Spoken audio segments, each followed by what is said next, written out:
a'malu yasirah, amal yang sikit ganjarannya adalah rumah di syurga. Amal sikit, rumah kat syurga dapat. Contoh kata Nabi SAW dalam hadis, barang siapa yang membaca Qul Huwallahu Ahad 10 kali sehari, satu hari itu dia baca 10 kali Qul Huwallahu Ahad, maka dibinakan rumahnya di syurga. 10 kali Qul Huwallahu Ahad, ni hadis sahih, akan dibinakan rumahnya di syurga. Susah ke? Senang. Qul Huwallah je. Lainlah kalau kata Allah, pada siapa yang baca suratul Baqarah 10 kali satu hari. Tapi kalau memang rumah kat syurga, siapa tak nak? Mesti nak kena juga, sungguh-sungguh. Tapi yalah, bayangkan kasihnya Allah ni, Allah suruh baca Qul Huwallahu Ahad 10 kali. Sebab tu dulu kalau imam yang memimpin solat tu, selepas solat dia masih baca 3 kali Qul Huwallahu Ahad. Pasal tak? Sebab sekurang-kurangnya orang yang ikut tu, kalau dia ikut 5 waktu, dia dapat 15 kali dia baca. Lebih dari 10. Dapatlah dibina rumah kat syurga tu. Masya Allah. Sebab kita ni kadang-kadang tahu buat tak. Memang kita rasa mudah 10 kali, tapi kadang-kadang 10 kali pun tak sempat baca La ilaha illallah.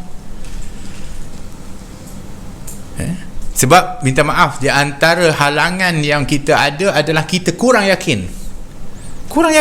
Kalau orang yakin, pasti dia akan buat sungguh-sungguh.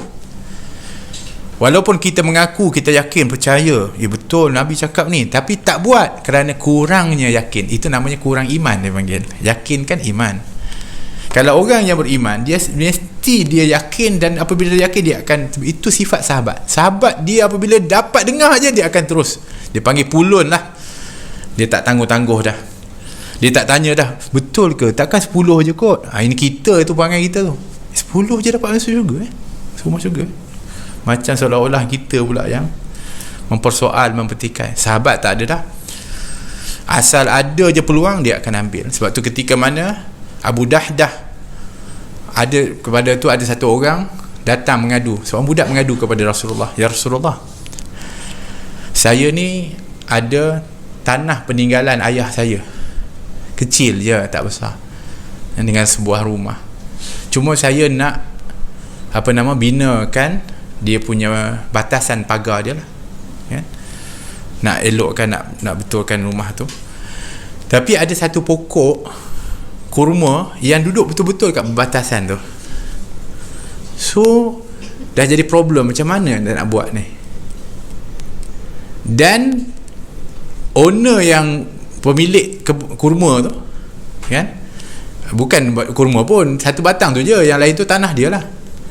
Yang tu batang pokok kurma ni, saya dah minta lah, kalau boleh tu sama ada dia tebang ke, ataupun dia jual lah pokok kurma tu kat saya.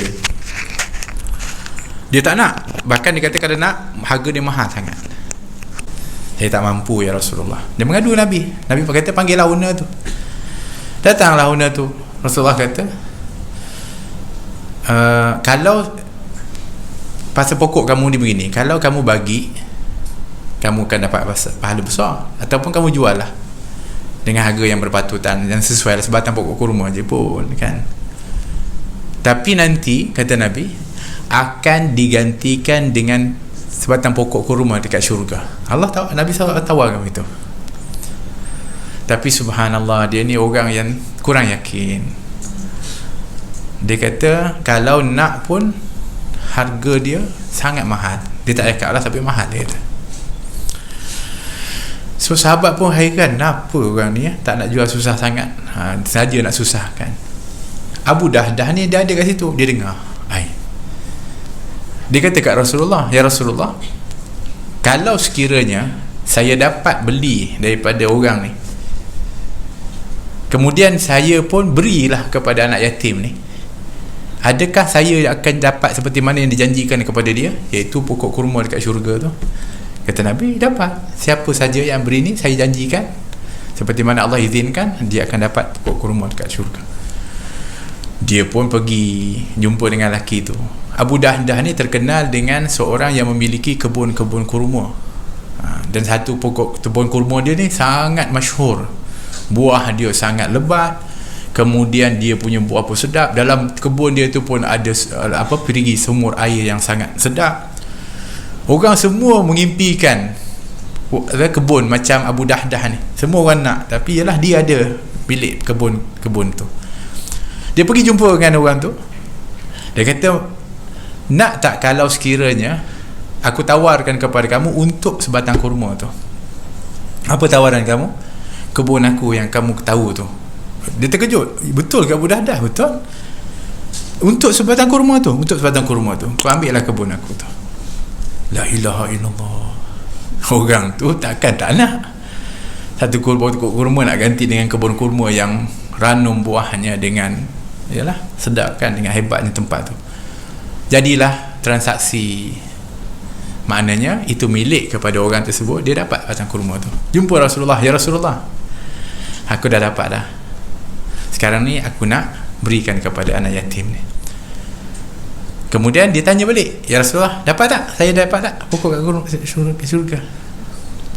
Rasulullah diam. Sebab Rasulullah masa tak jawab, tapi dia pula diam. Berapa waktu kemudian Nabi SAW kata, tak dapat. Kata Nabi, tadi datang Jibril kepada aku, Allah utuskan, dia kata kamu tak dapat sebatang kurma dekat syurga tu. So Abu Dahdah sedih lah kan, Allah tak ingatkan dapat. Kerana Allah tak tengok sebatang kurma yang kau beri tu, tapi Allah tengok kebun kamu yang kamu gadaikan untuk sebatang kurma itu.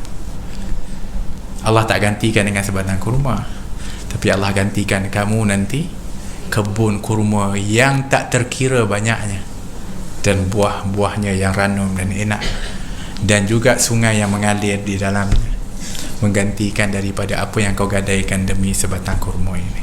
Masya Allah. Menangis Abu Dahdah pada waktu itu. Allah SWT Maha Pemurah. Allah bukan melihat kepada hanya kalau apa kata namanya satu tu, tapi Allah melihat apa yang dikorbankan. Sonok dia balik rumah happy betul. Sambil masuk rumah tu, Assalamualaikum, Alhamdulillah. Apa dia kata isteri dia? Aku dah jual dah aku punya kebun yang paling cantik, paling hebat tu. Dengan apa? Kata isteri dia, dengan sebatang kurma. Isteri dia ni Masya Allah, orangnya beriman dan yakin hebat. Dia tahu suami dia takkan buat sesuatu yang bodoh lah. Baik, sebatang kurma itu kamu buat apa? Aku dah beri kepada anak yatim, kerana janji untuk dapat ganti nanti di syurga. Dapat tak? Kata isteri dia. Alhamdulillah. Kata Nabi SAW, Allah gantikan dengan kebun-kebun yang tak terkira banyaknya di syurga. Maka isteri dia kata, Alhamdulillah wahai suamiku. Seronok isteri dia, Masya Allah. Itu isteri Abu Dahdah.